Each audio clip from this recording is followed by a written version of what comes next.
I lost my parents in childhood, grew up alone or no one understood, and spent years brooding as an aimless drifter. But through the inspiring words of my father, I'll become a symbol, an icon, a savior to restore hope to those who have none. You mean like Batman? I traveled the world as a bearded outcast to discover who I am. And they're done that. My friends only speak to me in exposition and speeches of how important and unique I am. Done If you that. ask me my life story, I would tell it to you out of order and disjointed. They're done that. I often have flashbacks out of nowhere about how important my destiny is. And they're done I wear a dark tight costume with a long flowing cape too. I think we shop at the same store. I have a wise father figure who isn't my father at all. Suck my I'm balls. Superman, I'm the freaking man of steel. I can do what I can, I am the real deal. I'm the most unique superhero that this world's ever seen. Except for me. I'm mentally depressed and psychologically tortured. Not special. I've stared into the vast empty void and have come out scarred, yet responsibly stronger. Same. I reflect when I'm in my giant dark empty fortress. Sounds familiar. I try to save people, but under my protection the civilian death toll is tripled. Oops. I'm an awkward nerd. No, you're not. You're an emo hunk every woman wants to sleep with. Okay, you're right about that. Over here. I have a planned but independent girlfriend who I still have to save most of the You time. mean like mine? Listen up, twerp. You can't be who I am. You're a speedy, pretty boy, and I'm the friggin' Batman. The dark, brooding loner is my thing, you see. And Zack Snyder sure ain't gonna take that from me. I'm Batman. Better than a Man of Steel. You should know who I am. I'm the OG real deal. I'm the most unique superhero that the world's ever seen. So don't steal my thing. I'm Superman. I'm the freaking man of steel. Whatever I can. When I save the day, I'll do whatever I can. I'm here to kill them. Jesus, guy. What? He was gonna kill some random people I didn't know. Dude, I didn't even kill the insane clown who murdered my girlfriend. Oh. You're sick. No. I'm Superman! Coming summer 2015, the Batman and Superman movie. Two of the most polar opposite superheroes coming together at last. Oh, fuck you, Zack Snyder.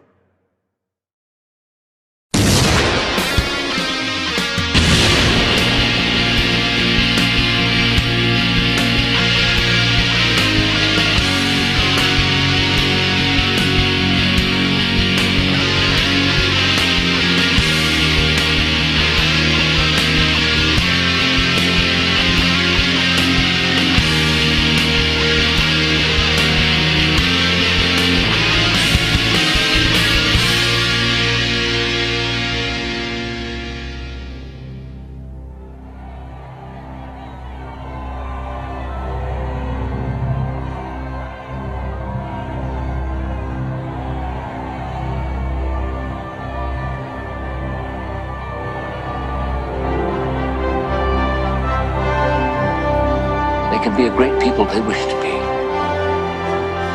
They only lack the light to show the way. For this reason, above all, their capacity for good.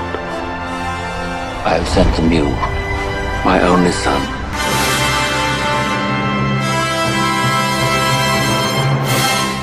Man of Steel sucks! Man of Steel is freaking awesome and you know it! Yeah, maybe for blood-hungry psychopaths, but for those of us who love an American icon, it's bullshit! This is a new kind of Superman, Critic. He's obviously not the one we grew up with. Yeah, that one makes sense! What, time traveling? Flying around the world? Mostly makes sense. You just can't accept the fact that this is something new. And while we all know that the first two films are legendary, it's time for a different way of looking at this story that's been told 1,000 times the same way. Okay, look, I'm sick to death of that bullshit argument, so I'll tell you what.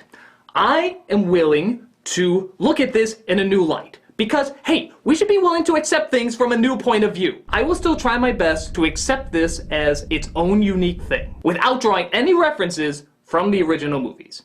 Deal? Deal. But you have to acknowledge that when a moment sucks, it fucking sucks, no matter how much testosterone-filled bullshit is in it. I make no promises. Joe! Alright, fine. Well, let's look at the movie that has the internet totally split down the middle. This is either the absolutely loved or absolutely hated Man of Steel. We start off with the birth of our hero on planet every sci-fi movie ever made. And seeing how this is a Zack Snyder film, everything obviously either looks like H.R. Geiger's hand-me-downs or penises. Look at these things! Tell me that doesn't look like the Little Mermaid poster! I actually quite like the new Krypton look. Sci-fi, medieval mesh, interesting wildlife, but I suppose the floating robots do look a bit like the hairdo in The Last Airbender. Oh, no, we have interpretations of that in Barbed Wire. As our High Council is wearing what I assume is Krypton's version of mini roller coasters. Are you seriously suggesting that we evacuate the entire planet? No. Everybody here is already dead. A lot of you know the drill here. Superman's father, Jor-El, played by Russell Crowe, is trying to convince the higher-ups that the planet Krypton is about to explode and nobody believes him. But hell, the entire world blowing up isn't exciting enough. Let's throw in a hostile takeover while we're at it too. This particular hostile takeover is led by General Zod, played by Michael Why Does Everyone Say I Lisp Like Willem Dafoe Shannon. These lawmakers, with their endless debates, have led Krypton to ruin. Help me save our race. The degenerative bloodlines that led us to this state. And who will decide which bloodline survives, Zod? You? I humbly accept your nomination. Don't do this, Hal. So, seeing how Zod's army fought off this world's equivalent of White House security so easily, it only makes sense that Jor-El should be able to fight off Zod's army that broke through this world's equivalent of White House security so easily. I think.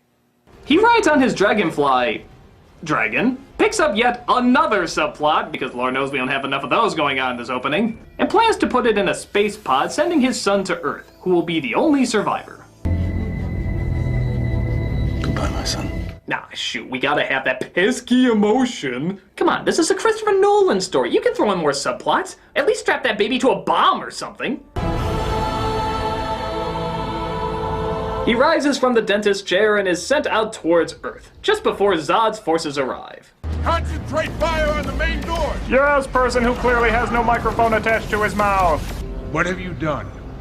We've had a child, Zod. Heresy! Destroy it! They stuff a bag of marshmallows in his mouth before talking? Heresy! Destroy it! Heresy! Destroy him!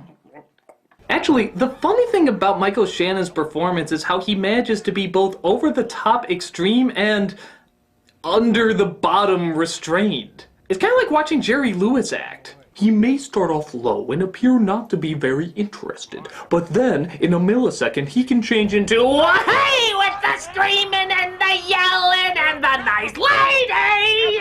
Oh, shut up. He did great. Michael Shannon is a damn good actor. He was portraying a bitter, single-minded man who has nothing to lose as he's pushed to the breaking point. Yeah, but does his breaking point have to sound like a bulldog? You won't kill us yourself! You wouldn't sully your hands, but you'll ram us to a black hole, Jackson! Yeah, well, at least he doesn't sound like a screaming goat when he yells. Hey! I do not! Hey! Hey! Bearded asshole. But Zod gets the best of him just before security gets the best of Zod. This calls for a Hans Zimmer Bwaum.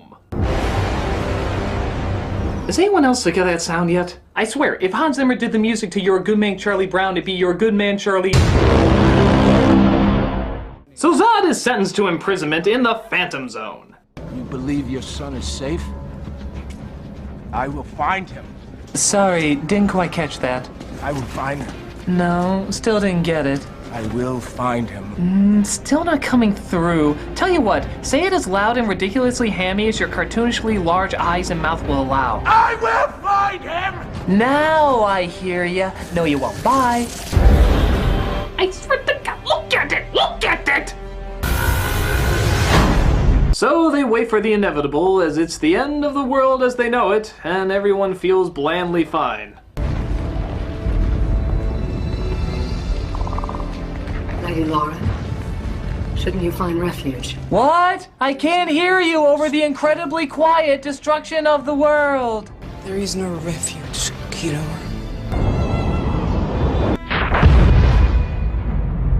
So Kal-El travels to the planet known as Earth, where he lands on an episode of Deadliest Catch. Okay, we may have skipped forward a touch, but at least now we have time to give Clark, played by Henry Cavill, some proper development for his character. Or just blow shit up again, because the past 20 minutes clearly haven't shown enough of that. I am Leonidas Wolverine Brawny Man. Follow my non-flammable pants to freedom! When Kansas became a territory. Oh, we're in this kind of story. What kind of story? The Out of Order story that got critical acclaim with Memento, so Nolan's been trying to use it with every film he's been attached to. He's a boy, he's a man, he's a teenager, he's a boy again, he's a man. And it wouldn't be so bad if he would at least talk about what he's going through, but he never does. Wait, aren't you the one saying that Nolan films already have too much dialogue already? Well, kinda, sorta, maybe. It depends on how you use it. I mean, if it's needed, use it. If it's not, don't. Well, you actually don't need it here. Scenes like Clark as a boy getting used to his powers are already emotional scenes. You don't have to explain them. Now that's true. Scenes like this are good on their own, but we're getting background on a guy whose personality we're never given time to know. Look at this. We have a flashback to his childhood, and then we come back to present time. Then literally 1 minute later, we get another flashback to his childhood. Welcome back. Missed ya. They never give any time to understand this guy. I've got to know the personality of my minute rice more than I have this person. So what's wrong with that? Lots of us constantly get flashbacks out of nowhere about their troubling childhood. Joe? What's that, Papa? No, I don't want to wear the big lobster costume. Why do you make me wear that anyways? No, Papa, no, not the nipple tasers, please! I think the less I know about this, the better. So after countless moments of intense scenes and harsh action, what is this flashback gonna show? Some intense scenes and harsh action. Wow, this film's running the gamut of all 2 things that can be done with a movie. So young Clark saves the bus of kids, which leads to the dismay of his father, John Kent, played by that voice box that sounds like Kevin Costner. Or maybe it's just Kevin Costner. They're pretty easy to mix up. We talked about this. Oh, Clark, you have to keep this side of yourself a secret. And this, of course, gives way to one of the most controversial parts of the movie. John Kent saying he should have let the kids on the bus die. What was I supposed to do? Just let them die?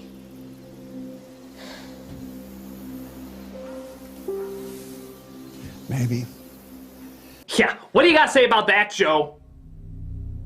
Joe? No, Papa, not the nitroglycerin! Joe! Oh. Sorry. The scene where John Kent says drown the bastards. Hey, he doesn't say let them die. He says maybe let them die. That's much better? Well, it's his way of saying he doesn't know. And that's what's so great about it. Because it mimics real life far more than previous Superman films. It shows that people don't always have the answers. All he knows is that he doesn't want his son to be discovered and hurt. But he never says let them die. He says he doesn't know. Okay, fine. Tough, confusing world. Why can't Superman's father then talk to him like a father? What do you mean? He is the one that builds him up. And that's it. Every line in this movie is just talking about what a messiah he is. You were sent here for a reason. When the world finds out what you can do, it's going to change everything. You're not just anyone, Clark. You're the answer to Are We Alone in the Universe. Stand proud in front of the human race. He's less of a tough father and more like a stereotypical Jewish mother. Oh, you gotta see my son. When the world finds out what he can do, it's gonna change everything. He was sent here for a reason. He's the answer to Are We Alone in the Universe? Ma'am, 911 is for emergencies only. Oh, sorry. I could have had a busload of drowned kids for you, but my son saved them too. But don't worry, I punished him properly for that. Ma'am, never pick up the phone again. Why does everyone keep telling me that? Come on, those are some strong, well-written words. It's every boring Destiny monologue we've heard before. Oh yeah? Prove it. People are afraid of what they don't understand. You always fear what you don't understand. People fear what they don't understand. People fear what they do not understand. People are frightened by what they don't understand. He said it differently, though. We found you in this. This was in the chamber with you. I took it to a metallurgist at Kansas State. He said whatever it was made from didn't even exist on the periodic table. It's another way of saying that it's not from this world, Clark. They surprisingly asked no questions and let me take my miracle stone home without ever calling anybody. See, they knew how to keep a secret. And it turns out years later, Clark does a good job carrying that secret. Like when a bully inflicts no physical harm on him whatsoever, so he crucifies his truck, costing God knows how much money in damages. But at least he didn't save anybody. So, seeing how we're watching Clark go on this long journey, are we finally gonna get some idea of what his personality is like? Yeah, you all know the answer to this. Hello, other characters and subplots! One of them being Lois Lane, played by Amy Adams, doing a report on some sort of disturbance. Oh, hell no, you cannot badmouth Lois Lane. She is a stronger character, a more confident one. She's a risk taker. She doesn't have time for the military's pissing contest. She actually does something in this film, and she's not always screaming for someone to save her. Yeah, that is until she's hit by the Nolan ray. The what? The Nolan ray. You see, I have no doubt that Zack Snyder started off having Lois as an interesting, funny, opinionated character. Because at first, she does seem that way. If we're done measuring dicks, can you have your people show me what you found? But then she's zapped by the Nolan ray, and suddenly every line of dialogue is emphasizing the weight of how important the movie you're watching is. Remember when his father was bawling him out like a real father? Right, we talked about this. You have. Boom! Nolan ray! You're the answer to Are We Alone in the Universe? Remember how Lois Lane was feisty and took no nonsense from anybody? Well, what can I say? I get writer's block if I'm not wearing a flak jacket. Boom! Nolan ray! The questions raised by my rescuer's existence are frightening to contemplate. Even Perry White, played by Lawrence Fishburne. He starts off in your face screaming about stories and deadlines. You let Woodburn just shotgun it all over the internet. No, let's make it 3 weeks since you're so willing to agree with me. Oh, that's way too interesting. Little bit of the Nolan ray will fix that. Can you imagine how people on this planet would react if they knew there was someone like this out there? The Nolan ray, because whatever important issue you're talking about, it can always be more important. Critic, you know, sometimes life is like that. Life can be tough. Life can be cruel. Life can throw lobster costumes and nipple tasers into your reality. Am I ever gonna know the story to that? The less you know, the better. So Lois follows a certain laser-eyeing someone into the ice where she discovers a spaceship. A spaceship that apparently saw her performance in Julie and Julia. But Clark is there to take down the machine, heal her wounds, and apparently leave her for dead. When she observes that Clark has taken the spaceship away, she tries to write a report on it, only to find her boss won't run it. So she lets it leak to the internet. My editor won't print it, but if it happened to leak on mine... But didn't you once describe my site as a creeping cancer of falsehoods? Hey look, it's TMZ. That was a good one. They're the scum of the earth. So Clark loads the exposition program, and through some pretty awesome effects, a computer with what's left of Jor-El explains Krypton's history. I am your father, Cal. That's my name. And I'm Javert! Our race spread out through the stars. This scout ship was one of thousands launched into the void. We sent thousands of these scout ships, and yet our backup plan in case the world blows up was a little baby-sized pod. You can see why we didn't last very long. Artificial population control was established. So it's explained that Clark is Krypton's first natural birth in centuries. Not exactly sure how they control that, or whether everyone just kept to the honor system, or if they genetically altered babies to be born with chastity belts, but regardless, Clark has apparently broken the chain. And he now knows it's his job to do what he can for all mankind. So he practices flying around the mountainside while the cameraman practices keeping his finger off the goddamn zoom button. Yeah, you may notice very quickly, there's a lot of this in this movie. For no reason at all, whenever there's fast-paced motion, the camera has to zoom in on it like a monkey with a fucking camcorder. How do you think the cinematographer came across that ingenious move? No, come on, honey, give Daddy the camera. No, I have to show Mr. Snyder my test footage for Man of Steel tomorrow. Please, no, come on, honey. Give it back. Not the self-destruct button, no!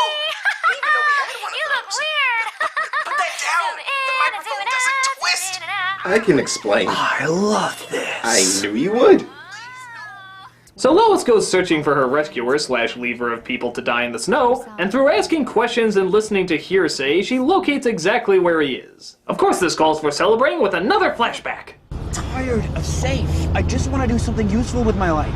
So farming, feeding people, that's not useful. Our family's been farming for 5 generations, Clark. But wait a minute, Papa Kent. Didn't you just in a few flashbacks say that he was destined to change the world when people discovered him? When the world finds out what you can do, it's going to change everything. And now you're saying you never want him to be discovered and you just want him to be a farmer? I'm starting to think Clark has 3 fathers. Jor-El, John, and John's other friggin' personality. But get ready for a big shock here. Something big and terrible tries to kill them. And thus they all try to seek shelter. Hank's still in the car! Hank's in the car! I'll get him. I'll get him. No. Get your mom to the overpass. But wait a minute. Hey! What about Boomer? Boomer will be saved by John, even though it would have been a lot easier if he just sent Clark in to go get him, causing John to hurt his leg, unable to make it back in time. But he stops Clark from saving him because he's an attention-hungry martyr who doesn't want Clark to be outed, even though he's gonna be outed just a few years later anyway. Wait, what?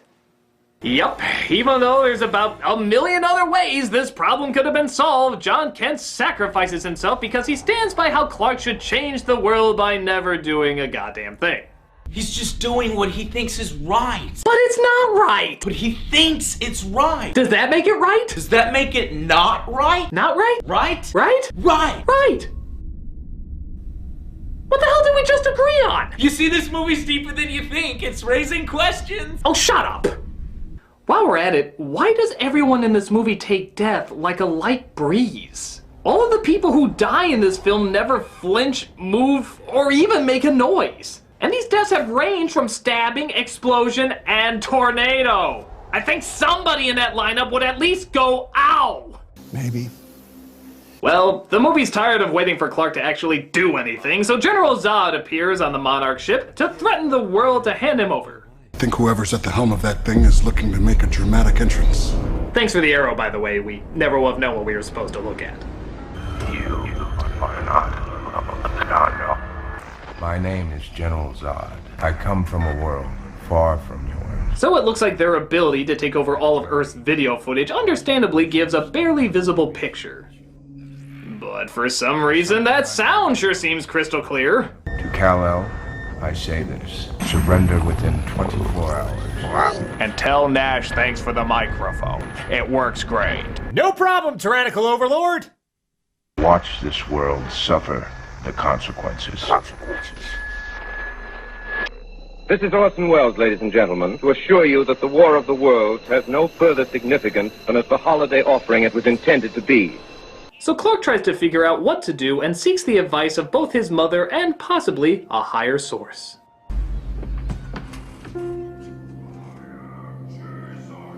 What is that? I don't know where to start. Wherever you want. I can't make that out. What is that? Do you know why they want you? No. Jesus! I can't hear you of your obvious symbolism! Jesus! I am Jesus! We got the point, okay? Go to the next scene! Go to the next scene!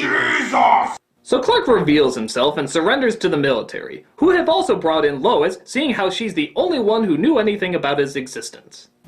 What's the S stand for? It's not an S. On my world, it means hope. Well, here it's an S. Oh, I could look at your ass all day. Really? Hey, you done worse. Ass, titties. Ass, and titties. Ass, titties. Ass, and titties. So he convinces humanity that he's not a threat and that he's going to hand himself over to Zod. Humanity goes, okay, and lets him turn himself in to Zod's second in command, Feora. But she also seems to want Lois to go with too. General Zod would like this woman to accompany me. It's all right. I'll go. We also got Julie and Julia on planet Krypton. You will pay for costing Meryl Streep an Oscar. As if she doesn't have enough. Shut up. So they go aboard Zod's ship, but Clark has a hard time adapting to their atmosphere. What's happening to him? He's rejecting our ship's atmospherics. Hello, Cal. Welcome to my weird mental thingy. I and my fellow officers were sentenced to the Phantom Zone. So Zod explains how they were freed once Krypton was destroyed and how they got the ship working to travel to Earth to find him. I will find him! Yes, we remember. He explains that the Codex for all living things on Krypton is in his possession, and so he has the power to make Krypton live again. If Krypton lives again, what happens to Earth? The foundation has to be built on something. You know, is it really wise to tell your only hope for the future of your race that you're going to destroy his place that he calls home? Wouldn't that kind of make him resistant and thus make things go a little slower? Maybe this wasn't what he was supposed to see. Maybe they accidentally put in the wrong program to show him. If I give you the Codex, what happens to Earth? The foundation has to be built on something. No! Skulls! Skulls everywhere? Who does that? You can't. This isn't going to make him happy. It'll turn you into a raving psychotic. Run the happy program. The happy program. See? Much better. Look, we've got dancing bunnies here, and oh, look at the flowers all smiling. And oh, there's even a unicorn riding a marshmallow rainbow. Isn't that adorable? You'll stay here until we remember the incredibly important reason we brought you on board. Does anyone remember why we brought her on board? This gives her a chance to use Jor-El in a box as they plan what I have to admit is a pretty awesome escape. Thanks to you, I'm uploading into the ship's mainframe. To your right, fire. Behind you. Oh my god! I want this guy as an AI on my next first-person shooter game.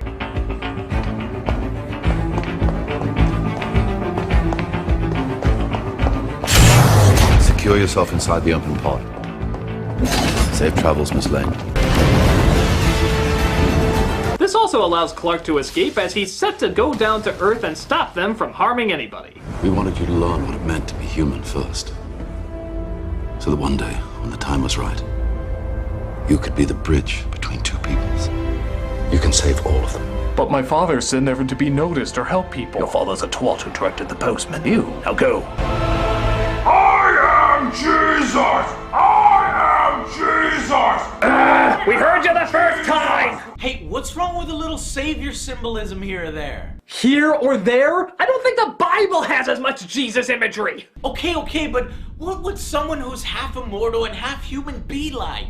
Would he be more human or would he be more godlike? Yes, he floats away on a cross, but to me, they're just trying to have him move graceful in space, okay? They're not literally saying he's Jesus or God, and the church scene supports that he's humble. He's more human than we know. He needs the advice of others to help him make the right decisions, and this is when he truly comes over to our side, becomes one of us. You know what? Forget it. Let's just say you win. Really? Yeah, I'll claim it's Citizen Kane as long as I don't have to watch any more of this dark unpleasantness. It'll probably please half the angry fanboys too. Alright, score 1 for Angry Joe. I'm gonna convince you yet. The hell? You know, how come my show is so easy to hack? I come from a world far from you. I've traveled over the ocean of stars to reach... hold on a second. Why the hell do we still have dial-up? This is General Zod. I've been watching your little review and am displeased to discover that you are giving it a positive rating. Yeah, he loves it now. It's like one of his favorite movies. Shut up, Joe. Perhaps you're unaware of how many people watch you, Nostalgia Critic, and how much I personally despise the film you are currently reviewing, and how easy it would be for me to rearrange your testicles so that they look like Jackson Pollock droppings. That joke's on you, Zod. Once the critic makes up his mind, nothing changes it. Joe. You could literally rip his intestines out with an onion peeler. Joe. Or you could suck out his eyes with a vacuum hose. Joe. Or you could put him in a lobster costume and hang him upside down over a pit of ferrets injected with venom. Joe! Surprisingly, this isn't helping. Look, Zod. Hold on, I'm writing that last one down. Zod, the review isn't done yet. I'm gonna watch it all the way through. Very good. And if you don't hate it, I will make sure that the corpse they find of you they will never recognize as a corpse. Hey, that's not fair! Critic, if you go back on your opinion, you're gonna have the whole of the internet hounding you down like an animal.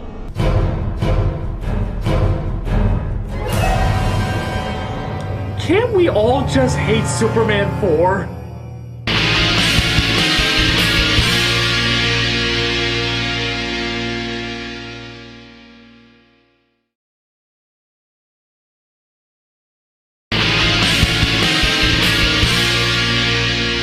So Clark, or as some people are calling him now, Superman, gets Lois out of the escape pod before it explodes. Aw, what a charming romantic no time for that here. We got exposition to spew. I didn't want to tell them anything about you, but they did something to me. They looked inside my mind. It's okay, Lois.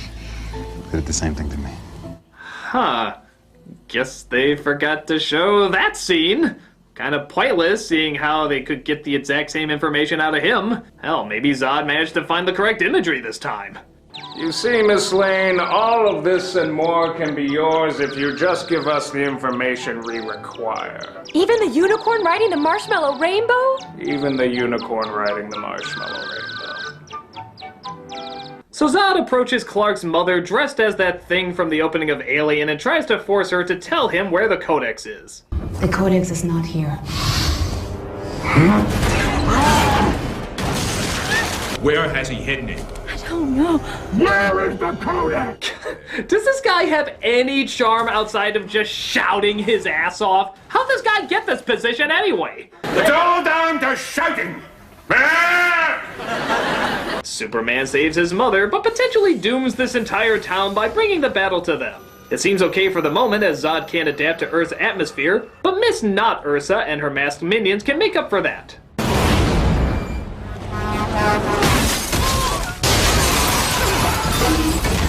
I'm sorry, sir. The red, white, and blue pancakes are at Denny's. I appreciate your enthusiasm, though. And as many people have pointed out, the product placements in this scene are beyond horrendous, including some painful plugs for IHOP, Sears, 7-Eleven, U-Haul. There's so many ads clashing in this scene, I don't think they could properly plug them all in time. When in town, get a healthy dose of pancakes from IHOP. Oh wait, when you need a little pick-me-up, grab a slushie from 7-Eleven. I mean, when you're looking for clothes for any occasion, Sears is the place for you. Moving soon? Let U-Haul handle all of your services. Oh, now you're not even trying. All right, I'll give you that one. There is way too much of that in the film. But Critic, you have to admit, the action scene is still amazing. What, with countless plugs and people dying left and right? Come on, you know your inner man-child can't look past how amazingly awesome the wanton destruction is.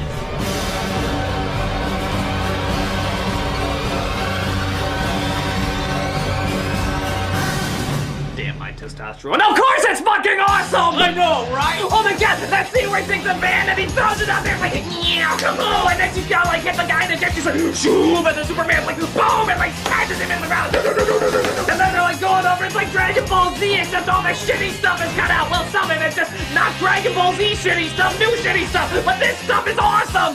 Pardon me, but was I hearing enjoyment of this picture? No, sir. Good. Pussy. No, that's what I'm going to be if I piss him off. He finally gets their helmets off. Strange seeing how Zod's came off in one explosion and theirs took like a bajillion. And seeing how he's won, he goes back to his mother to see if she's alright. Nice suit, son. I'm so sorry. It's only stuff, Clark. Oh good. Could you tell the people down the street that? I'm up to my ass in property damages. But Zod discovers the Codex is in Superman's bloodstream and that he doesn't need to be alive in order for them to get it. So it's time to do a little planet redecorating.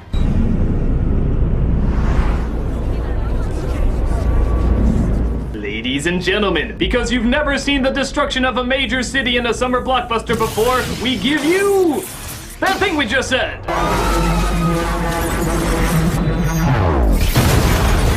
Oh my god, look at all the places they're destroying, including IHOP, Denny's, Toys R Us, Sears. Oh, the ingeniously marketed humanity! So two machines on either side of the world start leveling the planet. This calls for Star Trek-style mumbo-jumbo mixed in with a simple analogy the audience can understand. Ship is powered by something called a phantom drive. It bends space. Zod's ship uses the same technology, and if we can make the two drives collide with one another, a singularity can be created. Like a black hole. So the army goes to take out the one in the city, while Superman goes to take out the one over the Indian Ocean. Now, I know there's a lot of people who get angry saying, Superman should have taken the one in the city first. No! It's not just Superman who saves the world with one direct method. Brave civilians, our military, and Superman working together as one.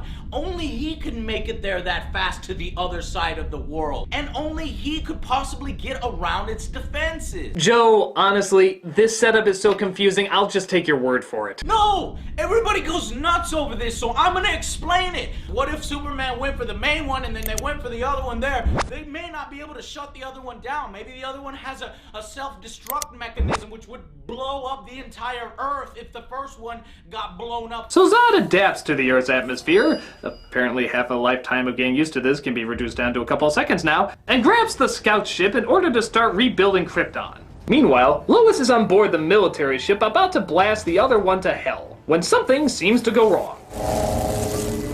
There's something wrong. It's not supposed to do this. Well, what's it supposed to do? It's supposed to go in all the way. Damn it, Lois, you had one job that we pointlessly put you in charge of, and that was just to push a button. And you couldn't even do that right! They do eventually get it to work, but Zod is hot on their trail. Target that aircraft. Terminate with extreme disinterest. But Superman stops the machine over the Indian Ocean and flies back to destroy Zod on his ship. Stop! If you destroy this ship, you destroy Krypton! Krypton had its chance! The bridge between two worlds, everybody! If you have a chance to save a civilization, but yeah, they were kind of jerks, just destroy any chance of them ever coming back. I guess the bridge in this movie is code for either us or them. And honestly, even us kind of got the raw end of it. Are they gone? I think so. They saved us. Oh, for God's sake. Could you say that in a part of the city that doesn't look quite so 9/11'd? For crying out loud, all that's missing is Bush and a banner that says mission accomplished. You know, they say it's all downhill after the first kiss. Who the hell says that? But it turns out Zod is still alive and angry that his future has been reduced to hot chocolate mix. I exist only to protect Krypton. And every action I take, no matter how violent or how cruel, is for the greater good.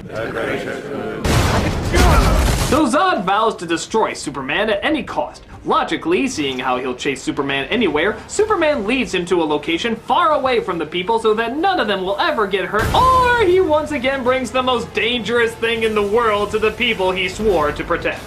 Yeah, I'm sure they're really thankful. Thanks for saving us, Superman.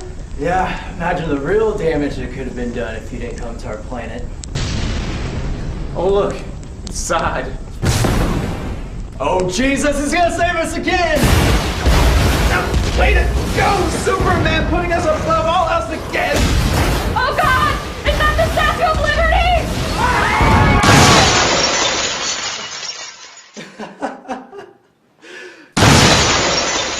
Superman gets him in a headlock, but Zod vows to make what he supposedly cares for most suffer.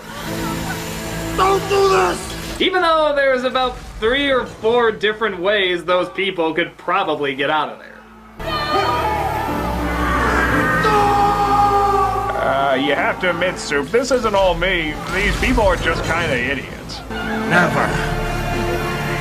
Thus we get our biggest controversial moment in all of the movie. Superman breaks Zod's neck.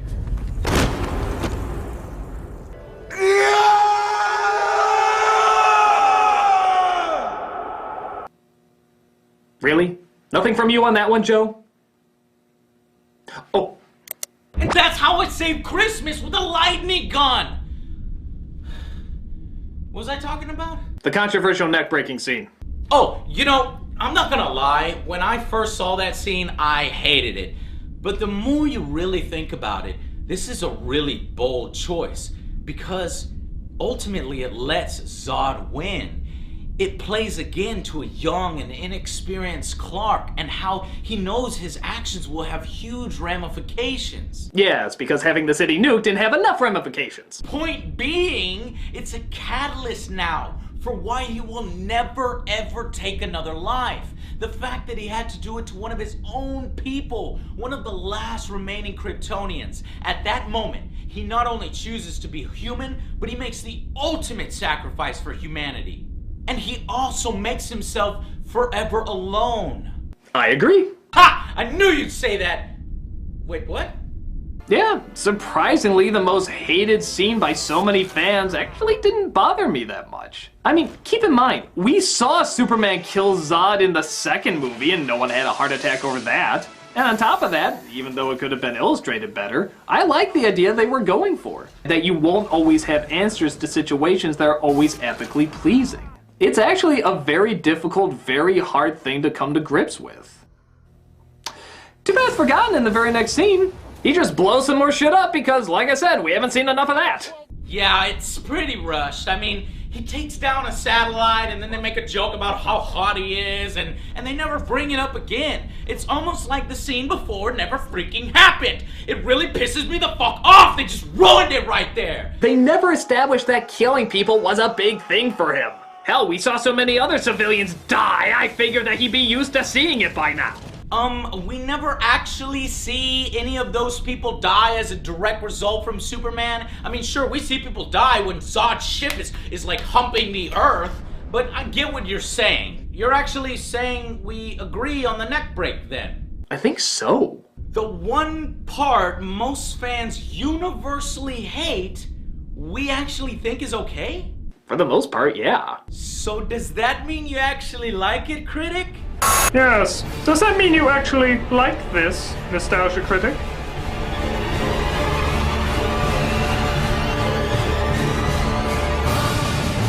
I still think this movie is awful! Oh, come on, man! Ha! No, I'm sorry. I just think it's terrible.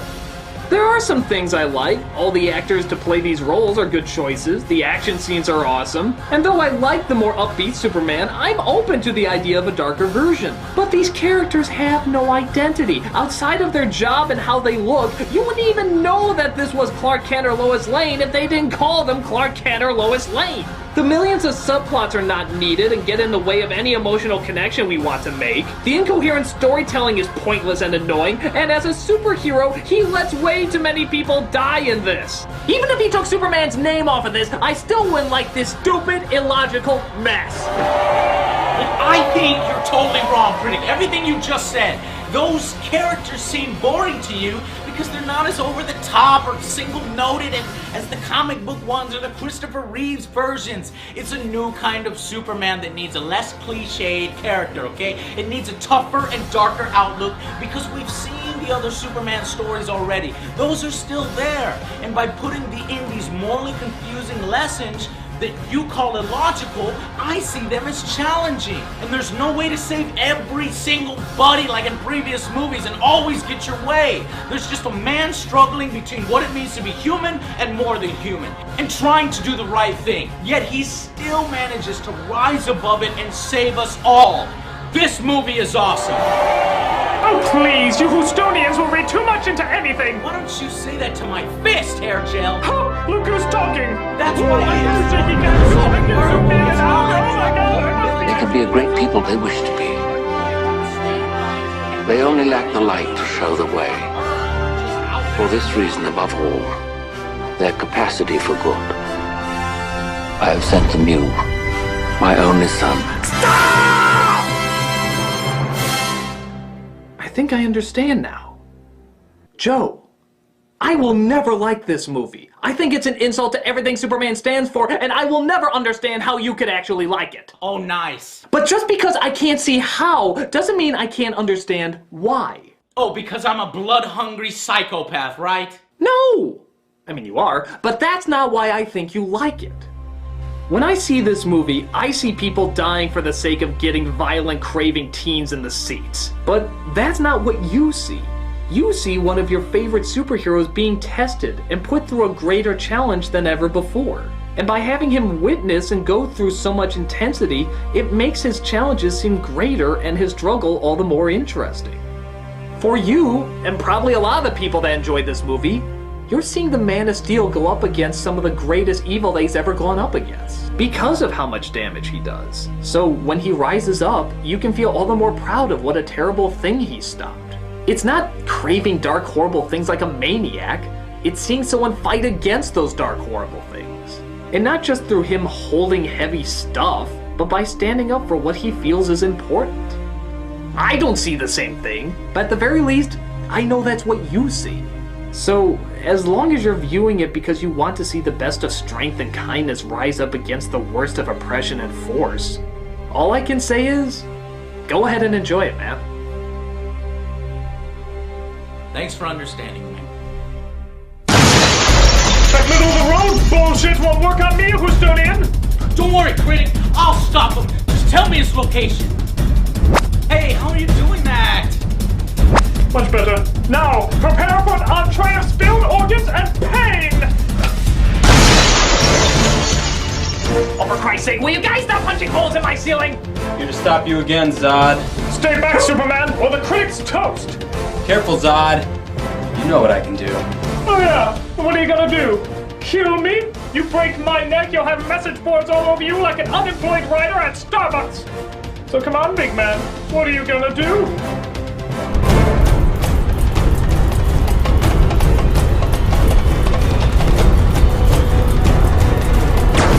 You lasered his balls off? Yep. But at least I didn't kill him. But you lasered his balls off! I mean, he had it coming, and I'm surprised he had him to begin with. Jesus. Well, then what'd you do? You know, the usual. Made sure they got Zod. Made out with Lois for a bit. Flew into space. Smiled for the camera. And I bet you were played off to a Hans Zimmer theme. Come on, man. No. I swear, they're like exactly the same. I mean, here's my theme. Now here's your theme. It's like a semitone off. Hey, you know, speaking of rip-offs, does this seem at all familiar to you? What do you mean? Like, just this whole setup. I feel like I might have seen this before. Oh my god, don't look! What? I said don't look! You looked, didn't you? Yes, I did. Did they see you? I don't think so. Are you sure? I can check. Don't look!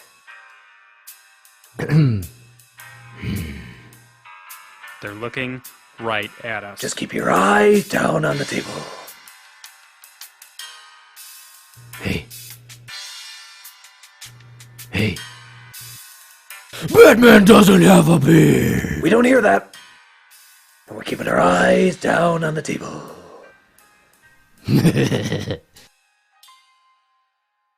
It's time for another super promotion! Oh, who's this kid? Oh, what, he's got a video camera? Oh, he must be a star then. Wow, oh yeah, you gonna hold that one shot forever? Yo, this is gonna be incredibly good, right? Holy shit! Wow, alright, this is not all what I thought it was gonna be.